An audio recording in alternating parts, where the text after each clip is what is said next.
ఇక మరొక వార్త చూసుకుంటే ఇక రుణమాఫీ కాలే, ఏమైంది రుణమాఫీ కాలే కానీ నోటీసులు మాత్రం అద్భుతంగా వచ్చినాయి. నేను ఇవాళ దీని గురించే ప్రధానంగా మాట్లాడుతున్నా. నిజంగా ఈ రాష్ట్ర ప్రభుత్వము రైతులను ఏ విధంగా మభ్యపెట్టింది, నాడు కాంగ్రెస్ పార్టీగా ఏ విధంగా చెప్పింది, ఎన్ని జూటా మాటలు. మరి ఈ మాటల గురించి మాట్లాడుకోవాల్సినటువంటి అవసరం ఉందా లేదా? రేవంత్ రెడ్డి గారు నిజంగా మీరు మీ గుండె మీద చేసుకొని పడుకునేటప్పుడు ఒకసారి ఆలోచన చేసుకోండి. అరే మనం రైతులకు ఏం చెప్పినాము, ఏం పుండాకోరు ముచ్చట్లు చెప్పినాము, ఇప్పుడు ఏం చేస్తున్నాము అని చెప్పేసి ఒకసారి ఆలోచన చేసుకోండి సార్. పడుకుంటప్పుడు తింటప్పుడు ఆ అన్నం కలిపేటప్పుడు ఒకసారి ఆలోచన చేసుకోండి.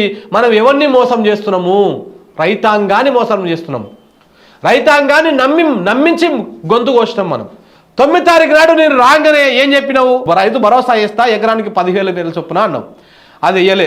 సరే అది వేయకపోగా కొత్తగా వచ్చినావు, కొత్త సంసారం పెట్టుకున్నావు, జర కుర్చీ చదువుకోవాలి, బట్టలు చదువుకోవాలి, ఇల్లు దిద్దుకోవాలని చెప్పేసి జనం కూడా అర్థం చేసుకున్నారు. కేసీఆర్ ఇచ్చినటువంటి పైసలే 5,000 రూపాయలు ఎకరం చొప్పున ఇస్తా అన్నావు. దానికన్నా ఓకే అయి ఊకున్నారు జనం. పోనీ ఆ పైసలను వేసినావా ఇప్పటిదాకా అంటే వేయకపోతుంది. దాని గురించి కనీసం ఏంటన్నా మాట్లాడుతురా? సీతక్కనేమో తొందర ఏమొచ్చింది అటు దామొచ్చి తొందర ఏమొచ్చింది నేను తల్లి, నువ్వు ఆ అడవి బిడ్డవే కదా. వ్యవసాయం చేసినప్పటికీ ఇప్పుడు కాసత్తి మనకి ఏదైనా రోగం వచ్చింది, నొప్పి వచ్చింది, అది వచ్చినప్పుడే సూది డాక్టర్ మంది కావాలనా లేకపోతే అది తగ్గిపోయినాక కావాలనా? వచ్చినప్పుడే కదా. వాడు వెంటిలేటర్ మీద ఉన్నాడు రా బాబు అంటే ఆక్సిజన్ అవసరం లేదు, వాడు బతికినాక తర్వాత 2 రోజుల తర్వాత తీసుకొచ్చి పెడతా అంటే అట్టనే ఉంది వీళ్ళ వ్యవహారం చూస్తుంటే. ఇప్పుడు రైతు బంధు ఎప్పుడు వేయాలి? రైతు సాగుకు ముందు, యాసంగి నాట్లకు ముందు వేయాలి, అంటే డిసెంబర్లో వేయాలి. డిసెంబర్లో నేను మొదటి నుంచి చెప్తున్నాను, డిసెంబర్ మొదటి వారం, సెకండ్ వారంలో, 2వ వారంలోనే ఈ తుకాలు పోస్తారు. జనవరిలో నాట్లు పడిపోతాయి. సంక్రాంతికి ఎక్కడికక్కడ అయిపోతుంది, మొత్తం ఎక్కడ చూసినా నాట్లు పడే ఉంటాయి అని చెప్పిన. డిసెంబర్ 7వ తారీఖు నాడు కుర్చీలో కూసుర్రు, 9వ తారీఖు పోతే పోయింది, 12వ తారీఖు వేస్తా అని చెప్పారు. 12వ తారీఖు నుంచి నువ్వు కరెక్ట్గా వేసుకుంటా పోతే 5 రోజులలో మొత్తం అయిపోతుంది దుకాణం. కానీ ఏం చేసిర్రు? అయితే ఇక్కడే వినపడతా ఉంది. ఇక్కడ ఏం వినపడతా ఉందంటే ఇప్పుడు ఈ విషయాన్ని మనం చెప్పాలి, ఈ విషయాన్ని కూడా రేపటి మనం పేపర్లో రాయాలి. చూడండి ఏంటి అంటే మొత్తం 7,700 కోట్ల రూపాయలు గత ప్రభుత్వం రైతు బంధు కోసం పెట్టిన పైసలు. అయితే ఈ పైసలు రాగానే ఏం చేసిర్రు అయ్యా అంటే, ఇప్పుడు ఆల్రెడీ మంత్రులుగా ఉన్నటువంటి కొంతమంది కాంట్రాక్టర్లు ఉన్నారు తెలుసా నీకు? ఇప్పుడున్నటువంటి శాఖల కొంతమంది కాంట్రాక్టర్లు ఉన్నారు. ఏ పేరు ఎందుకు లేదు, అవసరం వచ్చినప్పుడు చెప్పదాం. కానీ ఈ మినిస్టర్లు చాలా ఖర్చు పెట్టుకున్నారు అనమాట. ఒక్కొక్క జిల్లాలో కొంతమంది ఎమ్మెల్యేలను గెలిపించుకోవడం కోసం చాలా ఖర్చు పెట్టారు. ఈ ఖర్చు పెట్టేటువంటి పైసలని మరి ఎట్లా? వాళ్ళకు పాత గవర్నమెంట్ దగ్గర ఈయన చెప్పుకున్నాడు సొంతంగా, పొంగులేటి లాంటి వాళ్ళే చెప్పుకున్నారు, గత ప్రభుత్వం నాకు కాంట్రాక్ట్లు ఇవ్వాలి, కాంట్రాక్ట్ల పైసలు ఇవ్వాలి, నా బిల్లులు ఆపింది, అందుకే నేను టీఆర్ఎస్ నుంచి వెళ్ళిపోతున్నాను కూడా చెప్పిండు ఆయన. సో కాబట్టి ఏంటంటే ఆ బిల్లులు క్లియర్ చేసాం అనుకో, వచ్చే ఎన్నికలు ఇప్పుడు నెక్స్ట్ ఏమున్నాయి? పార్లమెంట్ ఎన్నికలు ఉన్నాయి. పార్లమెంట్ ఎన్నికల్లో మళ్ళీ ఈయన ఖర్చు పెట్టాలి కదా ఎంపీ అభ్యర్థి కోసం. లోకల్గా ఈ ఖమ్మం నుంచి కానీ లేకుంటే నల్లగొండ నుంచి కానీ ఇక్కడ నుంచి ఎవరెవరు పోటీ చేస్తారో వీళ్ళ నుంచి పోటీ చేస్తారో ఖర్చు పెట్టాలి కదా. అందుకని మన రైతుల కోసం పెట్టేటువంటి పైసలను ఏం చేసిరు అయ్యా అంటే, కొంతమంది కాంట్రాక్టర్లకు ఆ పైసలను రిలీజ్ చేసేసిరంట. ఇది జరుగుతున్నటువంటి వ్యవహారం, ఇది వినిపిస్తున్నటువంటి మాట. పంపినవా?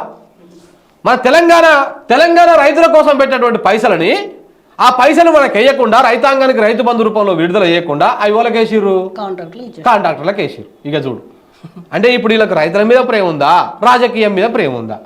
వీళ్ళకి రైతులకు వేస్తేనేమో వాళ్ళు వ్యవసాయం చేసుకుంటారు. 4 లక్షల బిల్లులు పెండింగ్లు ఉన్నాయని. అందులో మీ కీలకమైన ఎవరు? అస్మదీయులు ఎవరు, తస్మదీయులు ఎవరు, మనకు పనికొచ్చేటోడు ఎవడు, పనికి రానోడు ఎవడు, రేపటి నాడు ఎన్నికలకు పైసలు ఇచ్చేటోడు ఎవడు? ఆ గ్రేడింగ్ చేసుకొని డబ్బులన్నీ 7,000 కోట్లు స్వాహ.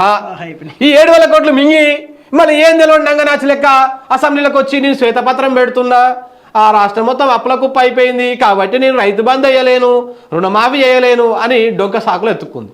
అది కూడా ఇజ్జతివాయ్, సిగ్గువాయ్. ఇది కవిపుచ్చుకోవడం కోసం ఎల్లిగాలను బొల్లిగాలను పెట్టి ఈ కుంభకోణాలను దుకాణం పెట్టారు, మళ్ళీ కొత్తగా స్టార్ట్ చేసారు. ఇది ఎంత ఏంటంటే జనాలను ఇంకా డైవర్ట్ చేయడానికి. ప్రజలారా మీరు ఇంకా కూడా మోసపోయారు అనుకో, మీ అంత అమాయకులు ఇంకెవరు ఉండరు.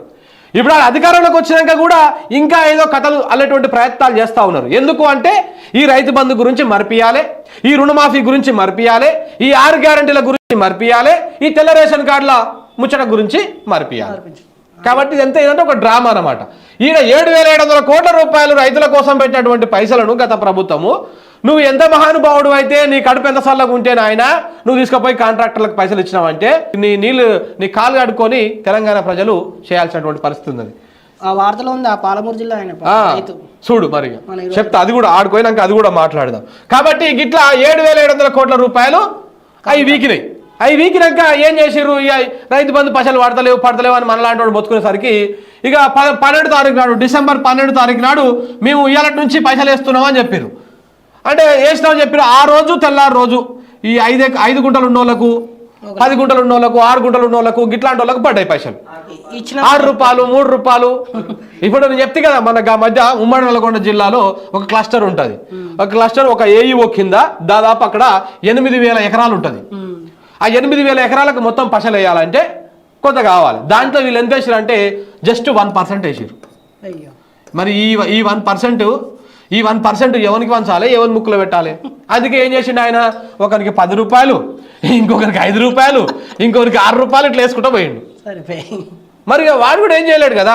సో ఇట్లనే ఉన్న పైసలు మొత్తం అందరికి పప్పుల బెల్లాల లెక్క అన్ని వంచేసి ఇవేమో మనకు బిచ్చం లెక్క. ఇంకా అది సిగ్గు లేకుండా 5 రూపాయలు వేసి ఈ నగదును మీరు యాసంగి సాగు కోసం వినియోగించగలరు అంట. ఇక చూడు, ఇది చూపిస్తా మీకు ఇప్పుడు. ఎంత కామెడీ అంటే నిజంగా జనాలతోని గింత ఆటలు ఆడాలనా? గీ ఆటలా మీరు ఆడాల్సింది? ఇక చూడండి ఏం పెట్టిండి ఈడ. తెలంగాణ ప్రభుత్వం రైతు బంధు యాసంగి కోసము పథకం ద్వారా 6 రూపాయలు మీ బ్యాంకు ఖాతాలో జమ చేసిరంట. ఈ పైసలను ఈ సహాయం పెట్టుబడి మరియు ఇతర వ్యవసాయ పనుల కొరకు ఉపయోగపడుతుందని ఆశిస్తున్నాం తెలంగాణ ప్రభుత్వం. ఇక రేవంత్ రెడ్డిని మీరు పెట్టుకోలే ఇంకా ఈ 6 రూపాయలల్లా దున్నోనికి ఏమి ఇవ్వాలి, నాట్లేసినోనికి ఏమి ఇవ్వాలి, మందు ఏం కొట్టాలి, అడుగు మందు ఏం పోయాలి, యూరియా ఏం పోయాలి, అదే ఇచ్చిన ఇవన్నీ అయిపోయినాక మళ్ళీ కోటర్కి వెళ్ళకెళ్ళి మిగులుతాయి ఇళ్ళకు. పాప వాడు పొదుగులు దున్ని వస్తాడు. దున్ని గుడ్క కొట్టి ఏమంటారు ఆ గొర్రు కొట్టి నాగలు దున్ని ఇది దున్ని ఆ ఒరాలు దొమ్మి ఇవన్నీ చేసి వస్తే లాస్ట్కు మళ్ళీ ఈ 6 రూపాయలకి వెళ్ళి మళ్ళీ మిగిలించుకొని ఇంటికి వచ్చి ఆయన మందు తాగాలి. అట్లా ఉందన్నమాట కథ. కాబట్టి ఈ విధంగా ఎంత డ్రామా చేస్తా ఉన్నాడంటే మొత్తము గోవింద సర్వమంగళం గోవిందనే. ఎంత ఏమి లేదు, రైతు బంధు లేదు, ఏమి లేదు. అంటే ఇప్పటికి 6 సార్లు ఢిల్లీ పోయి వచ్చిండు. అంటే ఇప్పటికి 6 సార్లు ఈ సమీక్షలు ఈ దుకాణం అని పెట్టిండు తప్ప ఎప్పుడు కూడా రూపాయికి అక్కడికి వచ్చేటువంటి పని లేదు. కాబట్టి మిత్రులారా ఈ మన పశువులన్నీ ఎక్కడ పోయి అడగాల్సినటువంటి అవసరం ఉంది. ఇక ఇదంతా ఇట్లా ఉండేవరకు ఏం చేసిండు? 12 తారీఖు నాడు 500 కోట్లు, 18 తారీఖు నాడు 900 కోట్లు తెచ్చిండు. అప్పు తెచ్చుకున్నారు. 500 కోట్లు, 900 కోట్లు, 1400 కోట్లు అప్పు తెచ్చిండు. దాని గురించి మనం మాట్లాడితే నువ్వు ఫేక్ అంటారు.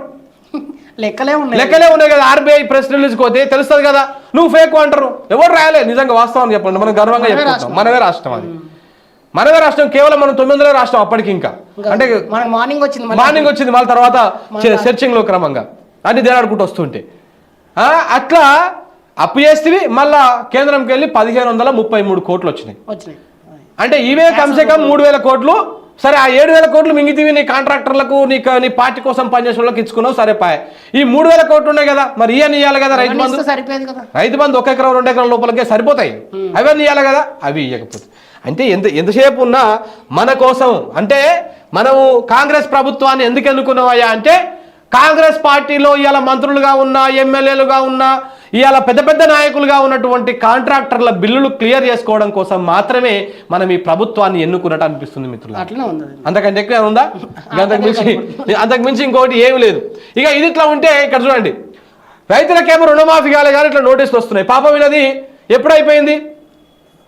లాస్ట్ ఇయర్ జూలైలో చేసుకున్నాడు ఆయన.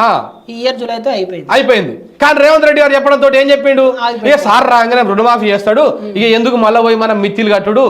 పాపం వాళ్ళకి రైతులకు 5,000 10,000 కూడా చాలా పెద్ద అమౌంట్ తెలుసా. ఆ 10,000 ఇప్పుడు ఆడిపోతే మిత్తి ఎంత కట్టాలి? 5,000 10,000 కట్టాల్సి వస్తుంది 2,000 కోసం. ఆ 10,000 ఉంటే ఆ రైతు ఏం చేస్తాడంటే ఒక 2-3 ఎకరాలకు సరిపడా పెట్టుబడి కోసం వాడుకుంటాడు. అరే సరే పట్టు రాగానే పెద్ద మనిషి ఇంత పెద్ద మనిషి చెప్పిండు, ఇంత పెద్ద మనిషి చెప్పినాక రాగానే మాఫీ చేయడా అని చెప్పేసి ఊకున్నాడు. కానీ చివరికి ఏమైంది?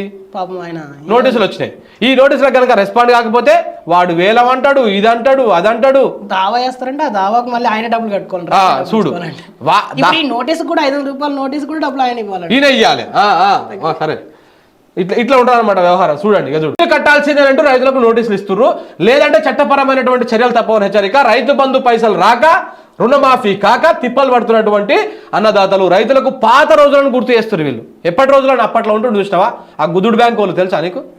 గుద్దుడు బ్యాంక్ వాళ్ళు ఊర్లో ఉంటుండ్రి. ఆడొచ్చేటిది కట్టకపోతే తలుపులు వీక్కొని పోయేది, ఆడొచ్చేటిది పట్టకపోతే ఊర్లలో కిటికీలు వీక్కొని పోతుండే, సైకిల్ ఉంటే సైకిల్ వేసుకొని పోతుండే, ఎడ్ల బండి ఉంటే ఎడ్ల బండి వేసుకొని పోతుండే, ఏదుంటే అది తీసుకొని పోవడే ఆడు. ఇంటికి వచ్చి బిందెలు సర్వలు గంగాలాలు తాంబాలాలు ఏవి పడితే ఏవి దొరికితే అవి ఎత్తుకొని పోతుండే ఆడు. గుద్దుడు బ్యాంక్ అని ఉంటుండే గతంలో. ఇంకో బాయికాడ కరెంటుకు బిల్లులు కట్టకపోతేనే వాడు వచ్చి స్టార్టర్ వీక్కొని పోతుండే. పీసులు వీక్ ఫస్ట్ ఒక రోజు వచ్చి పీసులు వీక్తుండే. పీసులు వీకినాక అయినా కానీ మనం ఇక పీసులు వీకినా కానీ పంట ఎండిపోతుంటే చూస్తూ ఊకోం కదా. ఇక సరే అదో ఏదో చేసి డైరెక్ట్ పెట్టుకొని చేస్తుండే. ఈ కొడుకు ఇట్లా చేస్తారా అని చెప్పి మొత్తం వీక్కొని పోతుండే. అంటే ఇట్లా ఇంత దుర్మార్గంగా ఉంటుండే గతంలో. అది అప్పుడు ఎవరు అనుకుంటాం మళ్ళా? ఇదే కాంగ్రెస్ వాళ్ళు. ఈ కాంగ్రెస్ వాళ్ళే ఆయన మళ్ళీ ఎవరు కాదు అప్పుడు. ఇదే కాంగ్రెస్. ఈ కాంగ్రెస్ కరెంట్ ఎట్టు వచ్చేది? పొద్దుగాల పూట 2 గంటలు, మధ్యాహ్నం పూట 2 గంటలు, నైట్ 3 గంటలు. నైట్ పోతే పాములు గరిచి తేలు గరిచి ఇది గరిచి అది గరిచి అదొక గోస. పోయి బాయికాడ చెద్దర్లు వేసుకొని పండుకొని ఓ నానా గోస. మేము కూడా చూసినాం కదా, నేను కూడా పోయినా కదా. నేను 2006లో నాది 10th అయిపోయింది. 2006కు ముందు 4 సంవత్సరాలు మా అయ్యమ్మటి రోజు తెల్లారుజామున పోయేది. మాకు 4.5 ఎకరాల బత్తాయి తోట ఉండేది. దానమ్మ అదేం చేసింది, మేము పెంచిన రోజులు పెరిగింది. తీరా అది కాతకొచ్చే సమయానికి మా బోర్లు ఎండిపోయినాయి, మా బావుల్లో నీళ్లు లేవు. అప్పుడు అదే సీజన్లో మా అక్క మ్యారేజ్ ఉంది. ఇవన్నిటితోటి 3 బోర్లు వేస్తే 3 బోర్లు ఫెయిల్ అయిపోయినాయి. మొత్తం నిట్ట నీళ్ళు ఎండబెట్టినాం దాన్ని, కరెంట్ చక్కగా లేక. ఉన్న నీళ్ళు ఇప్పుడు ఏమైంది, కరెంట్ చక్కగా ఉండదు. మా ట్రాన్స్ఫార్మర్కి లాస్ట్ మోటార్ అన్నమాట. అంటే ఆ ట్రాన్స్ఫార్మర్కి లాస్ట్ 2 మోటార్లలో మాది ఒకటి. అట్ట కాదు, వాళ్ళందరూ స్టార్ట్ చేసాడుకో మాది నడవకపోతుండే గుయ్యం అంటుండే.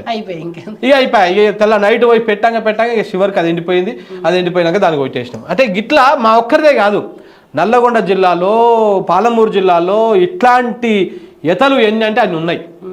అవన్నీ మళ్ళీ ఇవాళ తీసుకొస్తారు వీళ్ళు, ఈ మహానుభావులు ఇవాళ తీసుకొచ్చి మళ్ళీ పెడుతున్నారు. సో కాబట్టి మరి ఇప్పటికైనా కళ్ళు తెరుస్తాడా లేకపోతే ఏం చేస్తాడో చూడండి. ఇంకా చూడండి,